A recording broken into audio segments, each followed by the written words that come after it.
Waktu gadis itu lagi jalan pulang sendirian, dia dibuntutin dan diseret ke sebuah parit sama si Andre. Dia menyerang gadis itu, ngelepas pakaiannya dan mencopot bola matanya. Jadi diambil tuh, matanya tuh diambil tuh. Nah, kenapa matanya ini diambil? Gara-gara pada waktu itu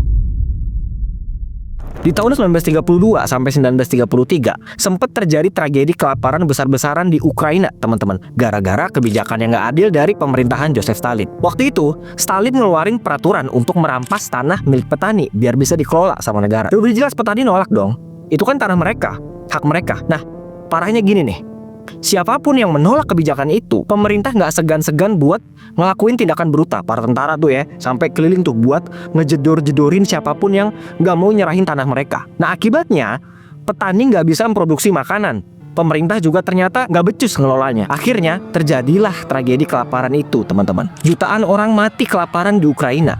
Bayangin ya, saking nggak ada makanannya di sana, para warga terpaksa makan apapun yang mereka lihat di depan mata. Makan rumput, makan kulit pohon, dan bahkan mereka makan sesama manusia.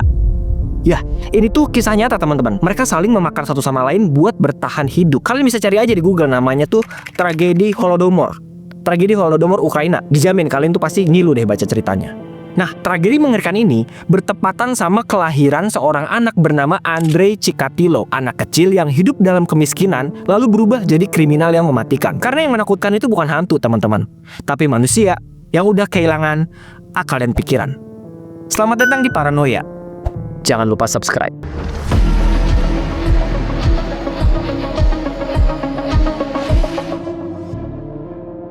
Andrei Romanovich Chikatilo lahir tanggal 16 Oktober 1936 di sebuah kampung bernama Yabluchna di Ukraina. Waktu itu tuh namanya belum Ukraina ya, namanya itu masih Uni Soviet. Andrei ini hidup di masa-masa yang sangat mengerikan, teman-teman. Dia sering ngelihat jenazah manusia bertebaran di mana-mana gara-gara banyak yang mati kelaparan. Banyak juga perempuan yang diperkeos. Selain itu, dia juga nggak bisa gampang percaya sama orang. Takut-takut tiba-tiba nanti dia dimakan gitu. Nah, semua kengerian itu ditambah sama cerita dari ibunya yang bilang kalau kakaknya Andre itu dimakan sama orang-orang kelaparan. Dek, kamu tahu nggak? Sebenarnya kamu tuh punya kakak tahu. Nah, dengan polosnya, Andre nanya kan tuh, terus di mana kakakku, Bu? Kakak kamu nakalnya minta ampun, Dek. Tuh, dia tuh dibawa sama orang ke rumah kosong, terus dimakan sampai habis. Coba tuh, gimana perasaan kalian kalau ditakut-takutin kayak gitu dari kecil? Dari cerita itu, sebenarnya nggak ada bukti yang jelas kalau Andre itu punya kakak ya. Ya mungkin aja ibunya ini cuma mau nakut-nakutin doang karena dia sering nakal. Tapi terlepas dari bener atau enggaknya kisah itu, dari sini tuh mulai bikin Andre trauma dan membekas seumur hidupnya. Nah, Andre ini sebenarnya punya kekurangan, teman-teman. Tapi hebatnya dia ya, dia itu bisa ngerubah kekurangannya itu jadi kelebihan. Waktu dia mulai remaja, Andre itu mengalami yang namanya impoten, alias terongnya tuh nggak bisa bangun. Dan penyakit ini yang bikin dia tumbuh jadi anak yang pemalu dan tertutup. Karena dia nggak mau berteman sama siapapun, jadinya dia memilih untuk fokus belajar. Nah, di sekolah, dia jadi anak yang rajin dan suka banget sama baca buku. Tapi, karena dia nggak bergaul, jadinya dia jadi bahan bulian sama teman-teman sekelasnya. Nah, untungnya, cacian dan makian itu dia jadiin bahan bakar untuk bikin dia lebih semangat belajar lagi. Dan alhasil, dia jadi salah satu murid dengan nilai terbaik di sekolahnya. Bagusnya Andre tuh gitu, teman-teman. Dia bisa memanfaatkan kekurangannya jadi kelebihan. Dari rasa malunya akibat impoten yang dialamin, dia itu berhasil ngerubah itu semua jadi prestasi yang luar biasa. Tapi tunggu, di sini aku nggak mau bahas kelebihannya Andre, teman-teman. Karena ada kejahatan, pemerkeosan, dan mutasi yang harus aku ceritain biar kita semua sama-sama aware sama kejahatan di luar sana. Di umur 15 tahun, untuk pertama kalinya, dia memberanikan diri kenalan sama seorang gadis berusia 11 tahun. Tapi, ya karena dia nggak bisa bersosialisasi dengan baik ya, dia nggak bisa bergaul, dia nggak paham cara memulai obrolan, dia malah memutuskan untuk melecehkan anak itu. Nah, waktu anak itu meronta-ronta ya, tiba-tiba terongnya Andre bangun, teman-teman. Terus keluar deh cairan putih. Wah, Andre kaget dong. Loh, kok bisa bangun? Padahal kan saya impoten. Nah, disitulah tuh dia sadar kalau terongnya bisa bangun tiap kali dia ngelihat orang ketakutan, teman-teman. Untungnya, waktu dia lengah, gadis itu berhasil kabur dan menyelamatkan diri. Inilah nih awal mula dia ngerasa dihargain, ngerasa dihormatin. Hidup bertahun-tahun sebagai korban bullying itu gak enak. Dan untuk pertama kalinya, setelah dia ngelakuin pemerkosaan, ada perasaan kalau dia itu berhak untuk ditakuti. Apakah kejahatan sampai sini doang? Tentu tidak, teman-teman. Karena itu semua baru permulaan dari tindakan mengerikannya yang lain. Setelah kejadian itu, Andre makin tertutup nih. Dia nggak pernah berinteraksi sama siapapun. Tapi kan waktu terus berjalan ya. Nah, karena adik perempuannya Andre ini kasihan ngelihat Andre itu nggak pernah ketemu cewek. Ini orang apa sih? Kerjaannya belajar mulu, di kamar mulu. Gregetan kali ya dia ngeliat kakaknya ini kok kayak nggak punya kehidupan gitu. Akhirnya dia cobalah tuh nyomblangin kakaknya ke seorang perempuan bernama Faina. Baru 2 minggu kenalan, mereka akhirnya memutuskan untuk menikah. Wih, satset banget nih ya. Dari pernikahan ini ya, sebenarnya si Faina ini udah tahu kalau suaminya itu ada kelainan nih. Dia harus berpura-pura ketakutan dulu biar terong suaminya itu bangun. Dan dengan cara itulah mereka bisa dikaruniai 2 anak. Seiring bertambahnya umur, tanggungannya juga semakin banyak. Andre memutuskan untuk mencari pekerjaan dan diterimalah di sekolah sebagai guru sastra Rusia. Selama mengajar di sini, perilakunya itu nggak mencerminkan sebagai guru, teman-teman. Dia itu kebanyakan kikuk, kebanyakan gugup, grogi gitu. Jadinya nggak ada wibawanya sama sekali. Dan itulah yang bikin dia dibully sama murid-muridnya sendiri. Ya si Andre itu dilemparin kapur, ya kan mereka pada ribut, disuruh diem nggak mau. Ya pokoknya nggak ada wibawanya lah gitu. Mereka juga ngelihat Andre sebagai guru gitu karena ya itu tadi, dikit-dikit grogi, dikit-dikit kikuk, bingungan dan segala macam. Sampai suatu ketika dia ngelakuin tindakan bejat yang bikin murid-murid perempuan pada ketakutan. Di umur dia 37 tahun, Andre mulai nekat ngelakuin pelecehan ke murid perempuan yang berumur 15 tahun, teman-teman. Waktu itu, muridnya itu berniat untuk curhat tentang masalah kehidupannya. Dan waktu dia nangis di pundaknya, Andre tiba-tiba mengambil kesempatan dengan meraba bagian sensitifnya. Murid yang kaget sama tindakan Andre langsung mendorong dan keluar dari kelas. Pihak sekolah tuh sebenarnya tahu sih kejadian ini, teman-teman. Tapi mereka memilih untuk bungkam dan menutup kasusnya. Nah, karena nggak dapat sanksi apa-apa, jadinya perilaku Andre makin buruk nih. Dia mulai nge-stalking murid-murid perempuan, bahkan ngintipin mereka lagi ganti baju dari jendela asrama. Dan itulah yang bikin para murid perempuan resah. Setelah nerima banyak laporan, pihak sekolah akhirnya memutuskan untuk memecat Andre. Nah, masalahnya tuh gini, teman-teman. Keluarganya ini sama sekali nggak tahu sifat anehnya ini karena dia sangat tertutup bahkan sama istrinya sendiri. Di rumah mereka taunya tuh Andre itu ayah yang baik, penyayang, pendiam, bahkan marah dan ngebentak anaknya itu nggak pernah. Jadi nggak ada yang menduga kalau sebenarnya nih orang nih kelakuannya aneh nih di luar sana nih. Ya mungkin kalau tahu mah udah pasti cerai ya kan. Siapa juga yang mau punya suami mesum dan tukang perkeos kayak gini kan. Setelah dikeluarin, Andre mencoba buat mencari pekerjaan lagi sebagai guru. Tapi karena kelakuan dia yang sebelumnya, jadinya dia di blacklist tuh sama sekolah-sekolah yang ada di sana. Maka dari itulah dia pindah sama keluarganya ke kota Rostov. Dan disinilah semua kejahatan bejatnya berlangsung, teman-teman. Kalau di total-total, sebenarnya jumlah korbannya Andre itu ada 52, teman-teman. Tapi karena pola kejahatannya itu sama semua, jadinya aku bakalan nyeritain beberapa kejahatan yang menurut aku paling iblis lah, paling jahat lah. Semua itu berawal ketika umur dia 42 tahun. Setelah Andre dapat pekerjaan baru, dia nabung buat ngebeli sebuah gudang di daerah terpencil. Nah nantinya, gudangnya bakal dipakai untuk tempat ngelakuin pemerkeosan. Di 22 Desember 1978, Andre ngebawa seorang anak perempuan berusia 9 tahun bernama Yelena Zakatnova ke gedung tua itu. Nah di sana, dia ngelakuin kekerasan dengan menancapkan ujung mata pisau itu ke perutnya berkali-kali, teman-teman. Nah, ngelihat gadis itu kesakitan dan berlumuran saus merah, Andre justru terangsang dan terongnya bangun. Ketika Yelena teriak minta tolong. Nah, Andre menyerang lehernya sampai meninggal dan membuang jenazahnya ke sungai terdekat. 2 hari kemudian, polisi berhasil nemuin jasadnya. Nah awalnya, mereka tuh sebenarnya udah curiga sama Andre gara-gara ada jejak saus merah dari jasad ke gudangnya. Tapi waktu diinterogasi, Andre bilang kalau dia nggak tahu apa-apa. Nah, yang lebih gongnya lagi ya teman-teman, yang lebih anehnya lagi ya, polisi malah nangkep tetangganya yang bernama Alexander Kravchenko cuma gara-gara dia mantan napi dari kasus pemerkeosan. Jadi dia nggak ditangkep tuh, yang ditangkap malah tetangganya. Dan kejadian inilah yang bikin dia ngerasa kalau dia tuh kebal hukum, seolah-olah polisi tuh bisa diakalin lah. Di Juni 1982, Andre nemuin korban selanjutnya.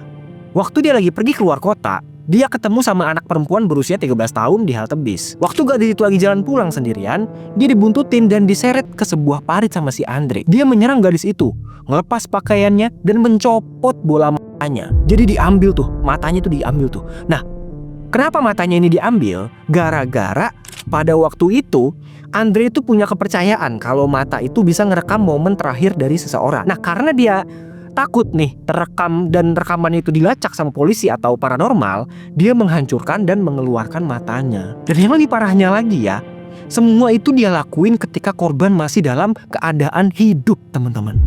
Ya, masih dalam keadaan hidup. Semua kekerasan yang dia lakuin ke korban itu masih dalam keadaan hidup. Sejak saat itu, kejahatan Andre gak pernah berhenti. Bahkan jauh lebih serem. Sebenarnya apa yang dia lakuin ke para korban itu ngeri banget, teman-teman. Tapi aku gak bisa nyeritain secara eksplisit karena bakalan dapat dolar kuning. Nah, channel kalau kebanyakan dapat dolar kuning bakalan kena strike gitu. Dan separah-parahnya bakalan dihapus dari YouTube.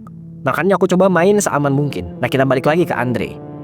Di momen ini, polisi mulai nemuin banyak banget jasad perempuan dan anak-anak di sungai, di hutan, dan di rawa-rawa. Semua korban ini punya pola yang sama, yaitu badan mereka terpisah-pisah dan mata mereka hilang. Dari pola ini, polisi langsung sadar kalau pelakunya ini pasti cuma satu orang. Mereka akhirnya mulai ngelakuin investigasi setelah jumlah jasad yang ditemukan semakin bertambah. Di tahun 1984, Andre berhasil ketangkep sama Intel waktu dia lagi mencoba untuk menculik seorang anak gadis. Nah, karena bukti-bukti yang ditemukan belum cukup kuat, dia pun akhirnya dibebasin lagi. Nah, polisi yang masih curiga sama gerak-geriknya Andre, mereka mulai ngawasin dari kejauhan.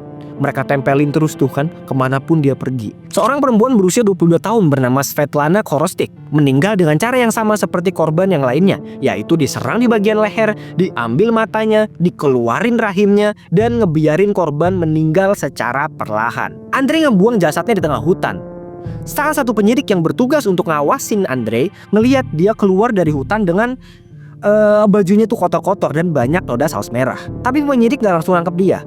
Mereka tuh cuma nyatet apa aja yang mereka lihat dan lanjut ngebuntutin si Andre. Sampai suatu ketika di November 1990, Andre ditangkap waktu dia mau ngelakuin kejahatan terakhirnya. Andre berhasil ditangkap setelah dia mencoba untuk menculik korban yang lainnya. Setelah diperiksa, polisi nemuin pisau dan sejumlah tali di dalam tasnya. Dia akhirnya ditahan selama 10 hari dan selama penahanan ini, polisi bilang kalau Andre itu adalah orang yang gak waras atau ODGJ. Dari sini mereka juga ngeyakinin si Andre nih. Andre, ya namanya Andre kan. Andre, kalau kamu ngaku, percaya deh sama saya, kamu tuh pasti bakalan dibebasin. Ya paling kamu direhab doang gitu kan karena kamu ODGJ. Jadi mending ngaku aja deh, kata polisinya gitu. Nah, setelah beberapa hari dia tutup mulut, akhirnya dia ngaku udah mengambil nyawa 56 korban. Dia juga ngejelasin secara rinci tuh gimana semua kejahatannya, gimana dia ngilangin nyawa korban, dan apa aja yang dia lakuin ke mereka. Di Oktober 1992, Andre dinyatakan bersalah atas 52 penghilangan nyawa terhadap perempuan dan anak-anak. Menurut psikiater, perilaku Andre yang terencana dan rapi membuktikan kalau dia itu orang yang berbahaya, bukan cuma sekedar ODGJ. Jaksa juga menegaskan kalau tindakan Andre itu menunjukkan sifat sadis di semua kejahatannya dan meminta dia dihukum metong. Begitu hakim menjatuhkan vonis metong, Andre langsung meledak tuh. Oh, ngamuk dia tuh, teman-teman. Dia lempar kursi, teriak sekencang-kencangnya gitu. Kalian penipu, saya berjuang untuk Rusia dan Ukraina agar bisa bebas. Tapi mau gimana pun juga aksinya itu ya, hukumannya tetap nggak berubah, teman-teman, yaitu tetap hukuman metong. Lucu ya? Kecewa kali ya dia sama omongan polisi itu yang bilang kalau dia bisa bebas kalau ngaku. Nggak taunya enggak. Nah, sambil menunggu waktu eksekusinya, Andre ditaruh di penjara sempit dan kotor. Dan karena kasus kriminal berantainya ini geger ke seluruh dunia, seketika dia jadi artis dadakan, teman-teman. Jurnalis di seluruh dunia sampai pada datang untuk wawancara sama Andre. Banyak institut penelitian kesehatan mental dari negara-negara besar kayak Amerika, Jerman, Jepang meminta untuk membatalkan hukuman metongnya Andre. Mereka bahkan nawarin sejumlah uang buat meneliti kondisi mentalnya Andre. Sampai akhirnya hari eksekusi itu datang, teman-teman. Di 14 Februari 1994, Andre yang waktu itu berusia 57 tahun, salah satu kriminal berantai tersadis di abad ke-20, dieksekusi dengan dijedor tepat di belakang kepalanya bagian kanan. Andre jadi salah satu kriminal berantai paling terkenal dalam sejarah. Namanya itu sering ditulis di buku dan artikel. Nah, berkat kasusnya ini, para ahli di Rusia mulai mempelajari lebih dalam tentang kriminal berantai dan menjalin kerjasama sama FBI. Istrinya Andre, Faina, menjual apartemen mereka dan pindah sama kedua anaknya yang bernama Ludmila dan Yuri ke kota Kharkiv, Ukraina. Mereka semua menghapus nama belakang Chikatilo dan ganti pakai nama baru. Tapi, yang namanya buah itu nggak jauh dari pohonnya. Nggak jatuh, ya gimana sih? Intinya, di 1996, Yuri, si anaknya Andre itu dihukum 2 tahun penjara gara-gara pemerasan sama pengusaha di Rostov. Dia bebas di 1998, tapi ditangkap lagi gara-gara pencurian dan dipenjara 6 tahun sampai 2004. Setelah bebas di umur 37 tahun, Yuri ngomong nih di media koran kalau dia masih nggak percaya kalau ayahnya itu kriminal yang berantai. Karena yang mereka tahu, ayahnya itu orang yang lemah lembut, baik secara perilaku maupun moral. Dia juga cerita kalau ibunya itu sempat stres gara-gara tahu kenyataan pahit tentang suaminya yang membantai anak-anak. Barang-barang yang Andre pakai untuk kejahatannya, kayak pisau, kacamata, dan dokumennya masih dipajang di Museum Kejahatan di Rostov. Sebagai bukti kalau manusia terjahat dan paling mengerikan bernama Andrei Romanovich Chikatilo pernah ada dan menginjakkan kakinya di bumi ini. Karena yang menakutkan itu bukan hantu, teman-teman, tapi manusia yang udah kehilangan akal dan pikiran. Kalau kalian suka sama konten ini, jangan lupa like, komen, dan juga subscribe biar aku semangat bikin videonya. Terakhir, aku Pratama Prastya pamit. Mohon maaf jika ada kesalahan kata dan perilaku. See you on the next one.